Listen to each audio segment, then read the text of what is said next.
এই জিল্লু আসলে আসলে বোঝা গেল নারী ছলনা বই। সে ভালো করার পেছনেও সেই এবং খারাপ করার পেছনে সেই। নববর্ষের প্রথম দিনে মধুবন সিনেপ্লেক্সে দর্শকের ভিড়। সাকিব খান অভিনীত বরবাদ সিনেমাটি দেখতে এসেছেন অসংখ্য দর্শক। শুভ নববর্ষ, আমি যুক্ত আছি নাজমুল নাফি মধুবন সিনেপ্লেক্সের ফেসবুক পেজ থেকে। আজকে আমরা জানবো বরবাদ সিনেমাটি দেখে দর্শকরা কেমন অনুভব করছে। আমার সাথেই থাকুন। আজকের এই বিশেষ দিনে সকাল থেকেই ছিল দারুণ উত্তেজনা।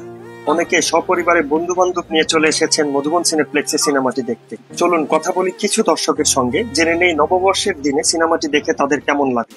আমি বরবাদ সিনেমা দেখতে এসেছি, অনেক ভালো লেগেছে। ছিল যত মুভি দেখছি, আমি তো মধুবনে 3-4টা মুভি দেখছি, এটা সবচেয়ে বেস্ট ছিল।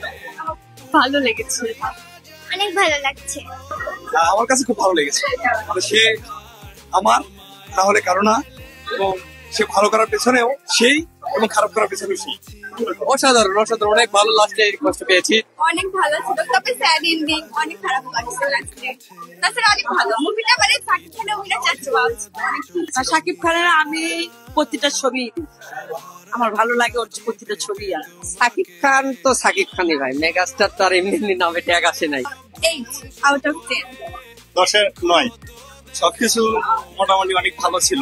নায়কের সাথে শেষ সিনেমাটা দেখে অনেক খুব খারাপ লাগলো। সাকিব খানের ডায়লগটা অনেক ভালো লাগলো, এই জিল্লু মালদে, এই জিল্লু পয়সা আসুন ভাই। দর্শক আপনারা দেখতেই পাচ্ছেন মধুবন সিনেপ্লেক্সে কি জমজমাট পরিবেশ। যারা এখনো সিনেমাটি দেখেননি আমি তাদের বলছি, দেরি না করে আজই চলে আসুন মধুবন সিনেপ্লেক্সে বরবাদ সিনেমাটি দেখুন। আমি আবারও জানাই শুভ নববর্ষ। দেখা হবে নতুন কোনো আয়োজনে। ধন্যবাদ সবাইকে।